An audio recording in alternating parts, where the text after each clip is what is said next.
স্বামী সিদ্ধেশানন্দ অধ্যক্ষ রামকৃষ্ণ অডিও। মঠ কথামৃত ভবন ইতিবৃত্ত। রামকৃষ্ণ মঠ, বেলুড় মঠ, এই কথামৃত ভবন অধিগৃহীত হয় 2017 4 জানুয়ারি স্বামী শারদানন্দজির জন্মতিথিতে। আপনারা সবাই জানে এটা শ্রীম মহেন্দ্রনাথ গুপ্তের পৈতৃক বাড়ি। এখানে উনি থাকতেন, এখানে উনি কথামৃত লিখেছিলেন এবং এখানেই ওনার শেষ প্রয়াণ হয়। দীর্ঘ 50 বছর উনি এই বাড়িতে ছিলেন। আর যেটি মা এখানে ছিলেন এক সময়ে, এবং সেখানেই মা ঘট প্রতিষ্ঠা করেছেন, দুর্গা ঘট, চণ্ডী মণ্ডপ ঘট।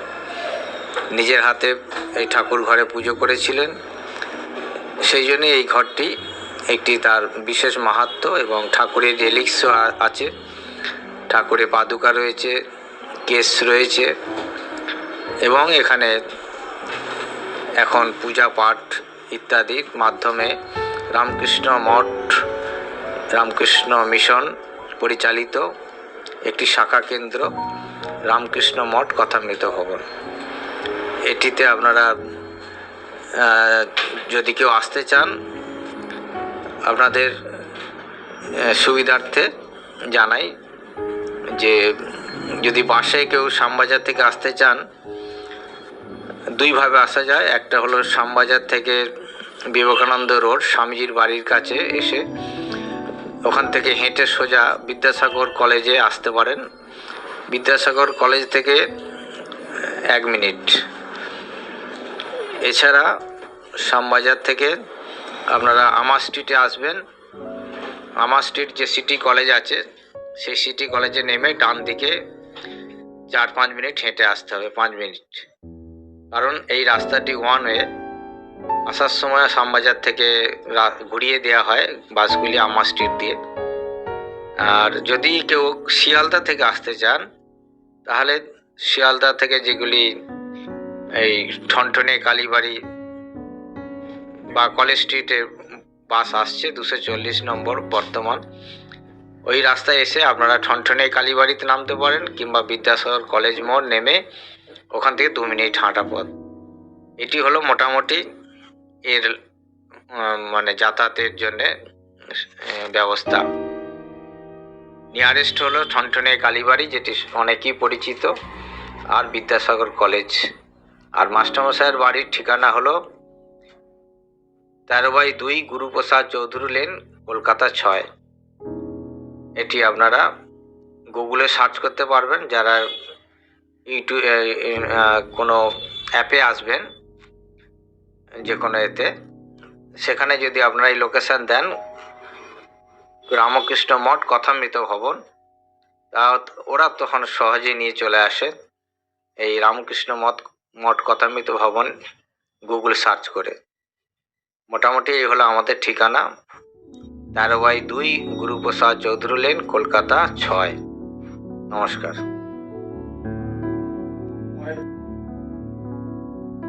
আপনারা কলেজ স্ট্রিটে ঠনঠনিয়া কালীবাড়ি হয়ে, এই যে ঠনঠনিয়া কালীবাড়ি হয়ে কথামৃত হচ্ছে ভবন, এই রোড ধরে সোজা যেতে হবে। ঠনঠনিয়া কালীবাড়ির অপোজিটে যেতে হবে। ঠনঠনিয়া কালীবাড়ি রাস্তা ধরে সোজা এসে এই বাঁদিকে ঢুকে যেতে হবে আপনাদের। চলুন নিয়ে যাচ্ছি আজকে রামকৃষ্ণ মঠে। আজ রামকৃষ্ণ মঠ কথামৃত ভবনে এনেছি। দেখুন, এটা উত্তর কলকাতায় অবস্থিত। এই হলো বাইরের অংশ। এটা ঠনঠনিয়া কালীবাড়ি থেকে ঢুকে যাকেই জিজ্ঞাসা করবেন বলে দেবে রামকৃষ্ণ মঠ কথামৃত ভবনে এনেছি। দেখুন ভবনটি কত সুন্দরভাবে কারুকার্যভাবে তুলেছে। দুদিকে হাতি করছে, কত সুন্দরভাবে তুলেছে। চলুন দেখাই আপনাদের। এটা হচ্ছে কথামৃত ভবন।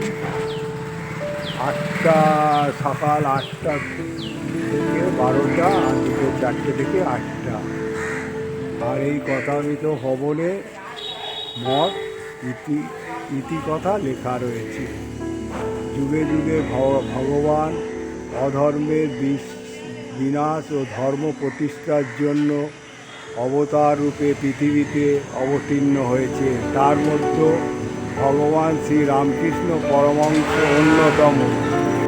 যুগধর্ম স্থাপনের জন্য পতিত মানুষদের উদ্ধারের জন্য এবং ভক্তজনের কাতর প্রার্থনা ও আহ্বানে স্বয়ং ভগবান রামকৃষ্ণ রূপে জগতে আবির্ভূত হন। তারপরে এই হলো আপনাদের নিয়ে যাচ্ছে এখন। এখানে ড্রিঙ্ক ওয়াটার পেয়ে যাবেন।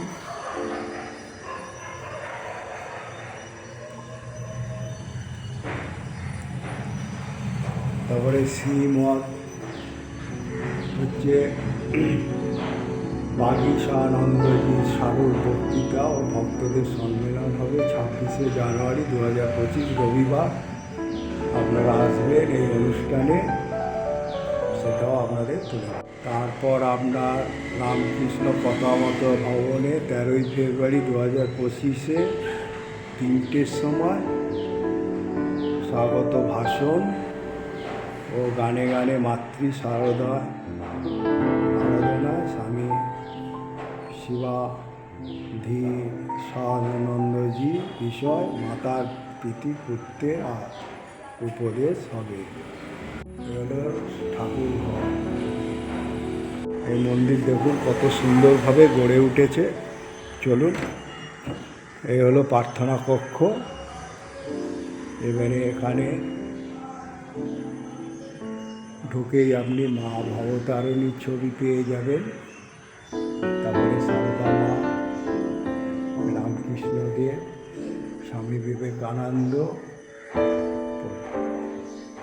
বেশ ছবি ফুটিয়ে তুলেছে। এখানে কত সুন্দর দেখুন।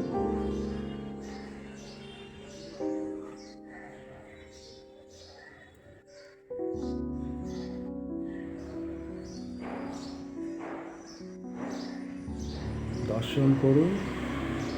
এখানে আপনারা রামকৃষ্ণদেব, তারপর মা সারদা, স্বামী বিবেকানন্দ, মা ভবতারিণী কত সুন্দরভাবে কাঠের সিংহাসনে এনারা পূজিত হন। মালা দিয়ে সুসজ্জিতভাবে কত সুন্দরভাবে এই মন্দির গড়ে উঠেছে। দেখুন ফুল দিয়ে কত সুন্দরভাবে সাজিয়ে তুলেছে। তারপর এখানে দেখুন শঙ্করাচার্য, জেসাস, বুদ্ধদেব প্রত্যেক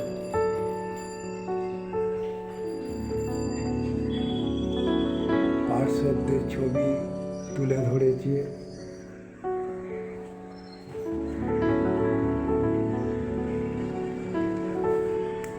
প্রত্যেক পার্শ্বদের ছবি তুলে ধরেছে। দেখুন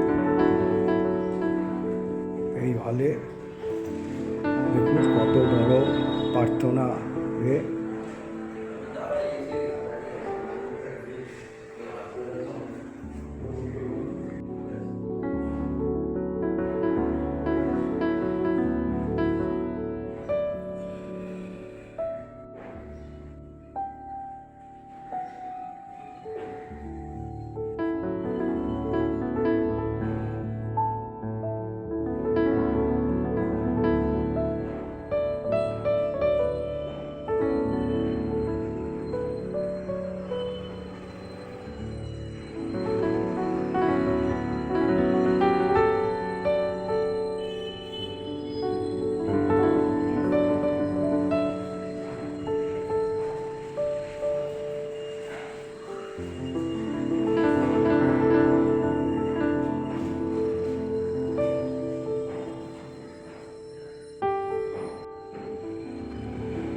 অফিস ঘর।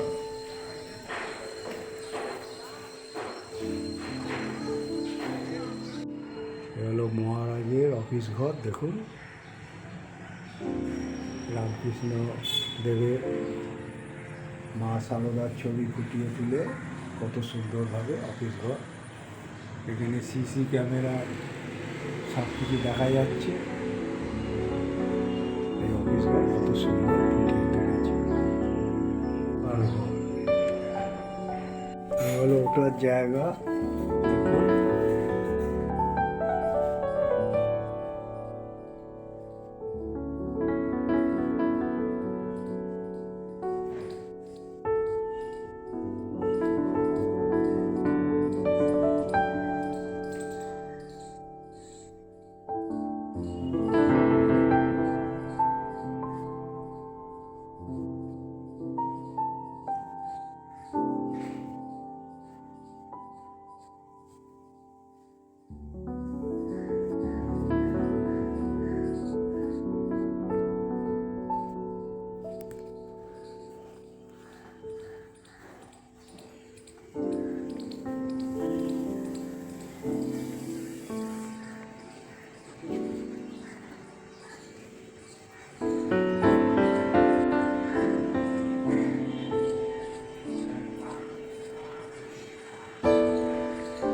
হলো ছাদ।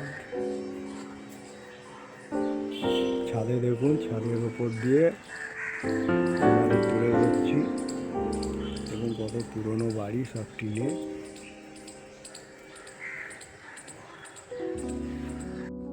1888 6ই অক্টোবর ও 21শে আশ্বিন 1295 প্রতিপদে দেবীপক্ষের শুরুতে কথামিত বাড়ির দোতলায় একটি ঘরে শ্রী শ্রী মা সারদা দেবী তার তৈরি মঙ্গলচণ্ডী বা দুর্গা ঘট স্থাপনা করেন। তার সঙ্গে শ্রী রামকৃষ্ণের পট প্রতিষ্ঠা করে নিত্য পুজোর ব্যবস্থা করেন। মহা অষ্টমীর দিন মা সারদা এই দুর্গা ঘটের বিশেষভাবে পুজো করেন এবং পুজোর পরে সমাধিস্থ হন। সেই দিন থেকে সেই তামার তৈরি দুর্গা ঘট শ্রী ম কথামৃতকার মহেন্দ্রগুপ্তর পৈতৃক ভবনে মহা অষ্টমীর দিন নিষ্ঠা সহকারে পূজিত হয়ে আসছে। প্রসঙ্গত উল্লেখ্য, শ্রী মা একবার এই ঘরে টিকে 11 মাস বাস করেছিলেন। মা এর প্রাণ সমাধির পর একটি থলেতে তার কেশ, নখ ইত্যাদি এই ঘরে সংরক্ষিত হয়েছে। এছাড়া রয়েছে ঠাকুরের চরণ পাদুকা ও নানা ব্যবহৃত জিনিসপত্র। ঠাকুরের পার্ষদগণ স্বামীজি অন্যদের ছিল এই বাড়িতে নিত্য আনাগোনা। মহেন্দ্রগুপ্ত বা এম 14ই জুলাই 1854, 4ঠা জুন 1932 শ্রী রামকৃষ্ণের অন্তরঙ্গ শিষ্য এবং কথামিত এবং শ্রী রামকৃষ্ণের গসপেলের বিখ্যাত লেখক। কলকাতার কলেজ স্ট্রিটে বিখ্যাত ঠনঠনিয়া কালীবাড়ি খুবই কাছে অবস্থিত এম এর বাড়িটি এম এর ঠাকুরবাড়ি কথামিত ভবন, যা শ্রী রামকৃষ্ণ এবং পবিত্র মায়ের ভক্তদের জন্য মহান পবিত্র স্থান হিসাবে বিবেচিত হয়। এই বাড়ির প্রথম তলায় একটি ছোট্ট কক্ষ। পবিত্র মা বিভিন্ন সময় দীর্ঘ সময় থাকতেন, কখনো 7 দিন, কখনো একপক্ষিক, কখনো কয়েক মাস একসঙ্গে তার শিষ্যদের সাথে। নিকুঞ্জ দেবী এম এর স্ত্রী ও স্বাভাবিক সঙ্গীরা। ভগবান শ্রী রামকৃষ্ণ এই বাড়িতে একাধিকবার এসেছিলেন। 1888 সালের অক্টোবরে এক রাতে শ্রী রামকৃষ্ণ এই ঘরে স্বপ্নে পবিত্র মায়ের সামনে হাজির হন এবং তাকে এমের মন্দিরে দেবী দুর্গার পুজো করার আদেশ দেন। পরবর্তী বছরগুলিতে এম তার জীবনের অনেক দিন থাকার জন্য এই ছোট ঘরটি নিজের হিসেবে বেছে নিয়েছিলেন। বাড়ির এই ঘরের এম কথামিত ও গসপেলে উল্লেখযোগ্য অংশে লিখেছিলেন এবং কথামিতর পঞ্চম খণ্ডে সমাপ্তির পর এই ঘরে তিনি 1932 সালে 4 জুন সমাধিতে প্রবেশ করেন।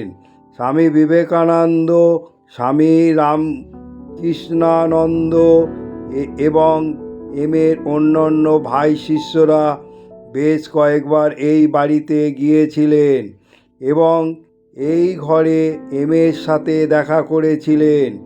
সেখানে শ্রী রামকৃষ্ণ পবিত্র মায়ের এমের ব্যবহৃত ও পবিত্র জিনিসগুলো ভালোভাবে সংরক্ষিত আছে। একটি গ্লাস ক্যাবিনেটের পাঞ্জাবি এবং মলেস্কিং মোড়ক, ঠাকুরের ব্যবহৃত একটি জগ, কথামিতে উল্লেখ করা চুমকি ঘটি, একটি ছোট জগ, কথামিত লেখা এমের দ্বারা ব্যবহৃত পবিত্র মায়ের কালী পাত্র দর্শনার্থীদের দেখার জন্য সংরক্ষণ করা হয়েছে। এছাড়াও চৈতন্য মহাপ্রভু এবং তার দলের একটি উচ্ছ্বাসিত অবস্থায় নাচের খুব পুরনো ছবি 24 সেপ্টেম্বর 1885 ঠাকুর এমের কাছে উপস্থিত এই কক্ষে দেওয়ালে ঘেরা, যার ওপর 1932 সালে এম মারা যাওয়ার সময় তাকে তার বৃদ্ধ বয়সে একটি বড় ছবি স্থাপন করা হয়েছে এবং শোভা পাচ্ছে। এখন বাড়িতে রয়েছে এই বাড়ির দ্বিতীয় তলায় এমের মন্দিরের প্রবেশের জন্য পবিত্র মা, স্বামী বিবেকানন্দ, এমের স্ত্রী রামকৃষ্ণের অন্যান্য শিষ্যরা ব্যবহৃত করেছিলেন ভালো রক্ষণাবেক্ষণ করা পুরনো কাঠের সিঁড়ি। মায়ের মন্দিরটা পবিত্র মায়ের ঐশ্বরিক হাতে নিহিত 6 অক্টোবর 1888 তারিখে শনিবার পবিত্র মা শ্রী চণ্ডীমঙ্গল ঘট, দুর্গা ঘট, শ্রী রামকৃষ্ণের মূল ছবি মন্দিরে স্থাপন ও পূজা করেছিলেন এবং তাদের প্রতিদিনের পূজার ব্যবস্থা করেছিলেন, যা এখনও রয়েছে। সকাল, বিকাল, সন্ধ্যায় আজও চলতে থাকে। এই ঐতিহাসিক ঘটনা এমের জন্য শ্রী রামকৃষ্ণের গসপেল কথামিতই লেখার জন্য উষ্ণ অনুপ্রেরণা জাগিয়েছিলেন। এই মাজারে পবিত্র মা প্রচুর সংখ্যক ভক্তকে আশীর্বাদ করেছিলেন, দীক্ষা দিয়েছিলেন। শ্রী রামকৃষ্ণের অধিকাংশ শিষ্য এখানে মধ্যস্থতা, জপ ও উপাসনার গভীরভাবে 1 ঘন্টা অতিবাহিত করেছেন। এখন একটি কাঁচের কেসে শ্রী রামকৃষ্ণ ও পবিত্র মায়ের পবিত্র প্রবন্ধ ধ্বংসাবশেষগুলি সুসজ্জিত করা হয়েছে, যেখানে ঠাকুরের পাদুকা, শ্রীরামকৃষ্ণ, পবিত্র মায়ের পবিত্র চুল ও নখ সম্মিলিত বান্ডিল এবং রুদ্রাক্ষমালা সম্মিলিত একটি সিল্কের বাক্স ও পবিত্র মায়ের সরাসরি পায়ের ছাপ ও একটি ছোট্ট কাঁচের কেসে ভালোভাবে সংরক্ষিত প্রতিদিন উপাসনার জন্য রয়েছে। মন্দির সংলগ্ন ছাদে একটি মাউন্টে স্বামীজি ও এমের অন্যান্য ঘন্টার পর ঘন্টা ধ্যান করেছিলেন। ছাদের এক কোণে দাঁড়িয়ে আছে শতাব্দী প্রাচীন গুলঞ্চ ফুলের গাছ এবং শৈশবকালে এম দ্বারা রোপণ করা হয়েছিল এবং আজও এটি চারপাশকে খুশি করার জন্য মৌসুমে শত শত সুন্দর সুগন্ধি ফুল বহন করেছে। এই পবিত্র স্থানটি চিরস্থায়ী সংরক্ষণের জন্য কথামিত ভবন দেরিতে হলেও রামকৃষ্ণ মঠ ও মিশনের অধীনে এসেছে এবং সেই অনুযায়ী পরিচালিত হচ্ছে।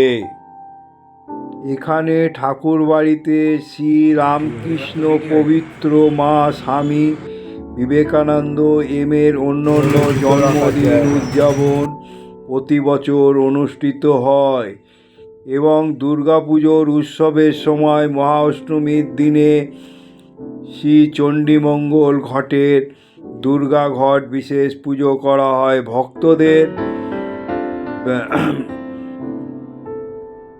ভক্তদের বিপুল ভিড়ের মাঝে সাধু ও সন্ন্যাসী বিদেশি ভক্ত সহ ঠাকুরবাড়িতে দৈনিক দর্শনার্থীদের গড় সংখ্যাও 60 থেকে 80-র মধ্যে এবং সাম্প্রতিক বছরগুলির ওপর বর্ণিত হিসাবে প্রতি বছর অনুষ্ঠিত 5টি উদযাপনের হাজারে হাজারে ভক্ত উপস্থিত হন এবং অংশগ্রহণ করেন।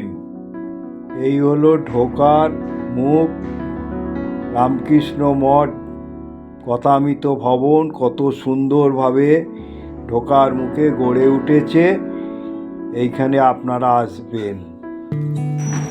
নমস্কার বন্ধু, আজ আপনাদের রামকৃষ্ণ কথামিত ভবন বেলুড় মঠ কর্তৃক রামকৃষ্ণ মঠ কথামিত ভবন 48 নম্বর গুরুপ্রসাদ চৌধুরী লেন, কলকাতা 7,06,000 অবস্থিত।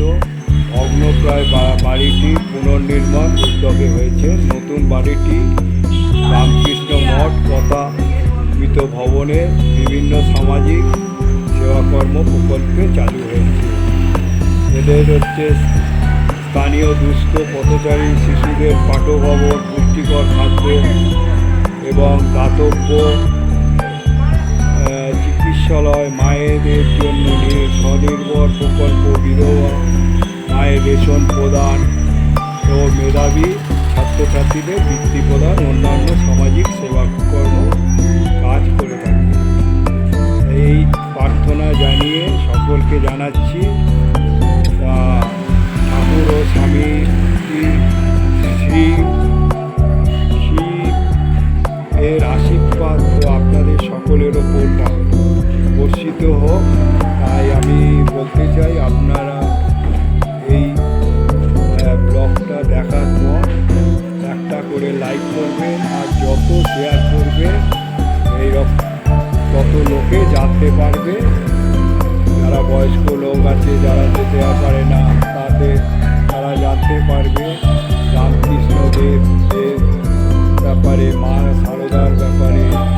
তাই আমি বলবো যে এটা যত শেয়ার করবে আর এই কথামিত সম্বন্ধে জানবে।